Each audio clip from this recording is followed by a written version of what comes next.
Since the bombings of Hiroshima and Nagasaki at the end of World War II, the world hung in the balance of two superpower countries on the brink of nuclear war, in a conflict that could only be solved in a compromise made from the similarities and willingness of two leaders.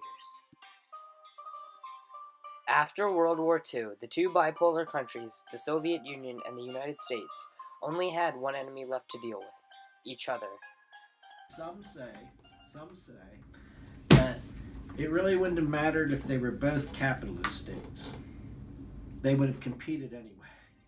Beyond this, there were still many problems left unsolved from World War II, a prominent one being the separation of Berlin, leaving one side capitalist and the other communist. The divided government stagnated emigration on the communist side, and to prevent this, the USSR built the Berlin Wall, a symbol of oppression against freedom. The disagreements between the West and the USSR led to the possibility of another nuclear war. The Cold War began in 1961. Russian leader Nikita Khrushchev made an alliance with the Cuban government, after the U.S. failed to stop the Castro regime in Cuba and placed Soviet missiles in the area, starting a potential nuclear war. The U.S. discovered these missile sites, and within 13 days agreed to not invade Cuba, inciting Khrushchev to disassemble and retrieve the warheads. This incident left a distrust between the two countries. Eventually, relations slowly began to mend, as the world entered détente, a period of ease and catharsis. This time housed many reforms and restrictions as an attempt to fix international conflict. Notably, the Strategic Arms Limitation Talks were proposed by President Lyndon B. Johnson. Both the United States and the Soviet Union signed SALT I and SALT II, which limited their usage of nuclear warheads. Despite these balances in power, there was still conflict and suspicion. Neither country was ready to submit power. As it turned out, the Strategic Arms Limitation Talks were a temporary compromise. As many predicted, détente was coming to an end. The downfall began after the U.S. supplied Afghan troops with weapons during the Soviet-Afghan War, a war that broke out in Afghanistan due to an anti-communist revolt. Although this tempered suspicion between the two superpowers once again, it wasn't until a new president who was part of the anti-détente movement was elected did the conflict become reignited. Enter Ronald Reagan. Reagan was an enigma in the growing tension between the U.S. and the Soviet Union. Even before his presidency, his hope was that eventually détente would end. In 1978, 3 years prior to the start of his presidency, Reagan had said, "What is détente? Isn't that what a turkey has with his farmer before Thanksgiving Day?" He even went as far as to call the Soviet Union an evil empire. Once his term in office had started, Reagan immediately began increasing military spendings. The Soviet Union accused him of thinking in only terms of confrontation. Reagan had a fear, we know, of nuclear warfare, right? But at the same time, he has to run the United States, and he has advisors that do not share all of his concerns. Reagan's obsession over war was likely due to his fear of nuclear warfare. He didn't wish for him and his country to be at the receiving end, and presumably wanted to end the threat at all costs. In 1983, President Reagan and the U.S. had taken a dangerously ambitious project, the Strategic Defense Initiative, nicknamed Star Wars for how unbelievable it was.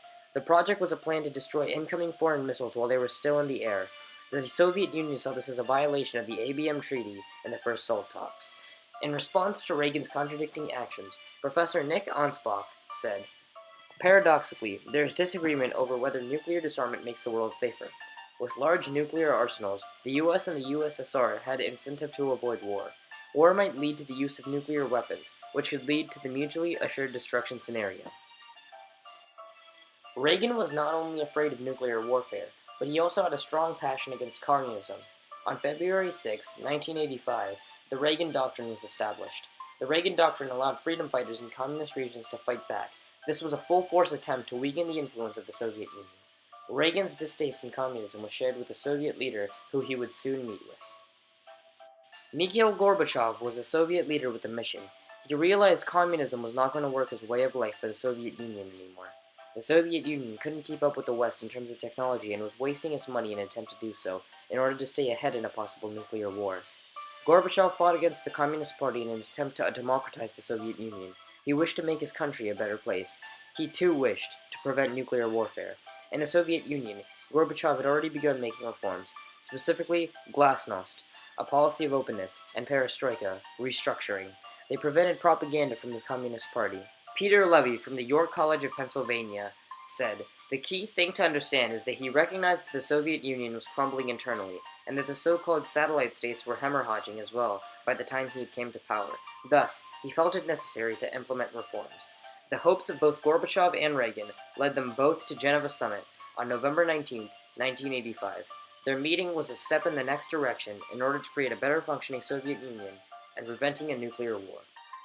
Though my pronunciation may give you difficulty, the maxim is dovii no provii.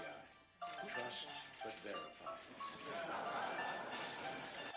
Geneva Summit was the first meeting between General Secretary Mikhail Gorbachev and President Ronald Reagan. Reagan was optimistic about the meeting and was ready to make reforms. He said the two of them would talk about many things, including arms, in the main meeting. But he wondered if the primary aim between them should not be to eliminate the suspicions which each side had of the other. The resolution of other questions would follow naturally after this. One area of interest was the SDI. Reagan argued that the SDI was a defensive project, as he said, "It's not an offensive system. I'm talking about a shield, not a spear." However, Gorbachev and the Soviets failed to see it as such. Gorbachev responded, "Why don't you believe me when I say the Soviet Union will never attack?" Frustrated, Gorbachev moved away from the SDI and onto other things. Despite the disagreement, the meeting ended mutually well, and although relatively insignificant, it marked the start of the end of the Cold War.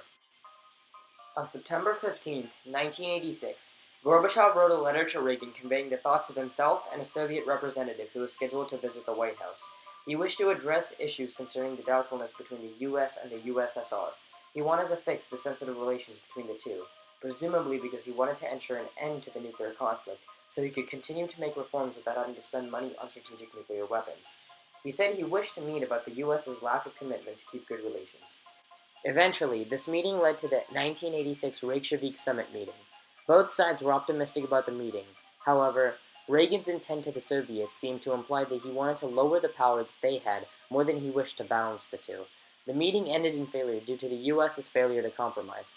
Before flying back to Washington, Reagan had said, "We moved towards agreement on drastically reduced numbers of intermediate-range missiles in both Europe and Asia, and sharply reducing our strategic arsenals for both.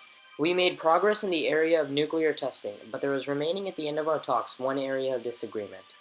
This area was the SDI. Reagan refused to stop the program. Gorbachev had said to Reagan, "We are missing a historic chance. Never had our positions been so close together." Reagan refused to compromise until Gorbachev agreed with the U.S.'s decision, and Gorbachev replied, "We won't be seeing each other soon." The SDI would eventually be discontinued due to the lack of technology. It just so happened that Gorbachev was wrong. The two would meet the following year in Washington from December 8, 1987 to December 10th. This meeting would turn out to be what Reagan called the best summit meeting we've ever had with the Soviet Union. The signs of bitterness from the last meeting were obvious, as Reagan even clearly stated that he did not trust Gorbachev the day that Gorbachev had arrived in Washington. 2 months prior to the Washington summit, Gorbachev had sent Reagan a letter that had brought up a treaty concerning the elimination of intermediate-range and short-range missiles to succeed the deteriorating ABM treaty from decades prior. This would turn out to be the INF Treaty, which both sides eagerly signed. The treaty was a key to the compromise, and in the aftermath, both sides seemed pleased with it.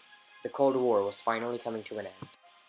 The Cold War was fading away. In 1989, the Berlin Wall came down, symbolizing a capitalist victory, and nuclear warfare was out of mind. 1 year before the fall of the Berlin Wall, Reagan had visited Moscow. In 1988, Ronald Reagan in Moscow walked around Red Square. I was there, I saw it. He walked around Red Square with Gorbachev. In fact, that night they went to the Bolshoi Theater together, right? Reagan said, "This is no longer the evil empire." This signified the end of an era full of distrust and tension, and cleared the way for a better world. Finally, the compromise was found, and the Cold War was over.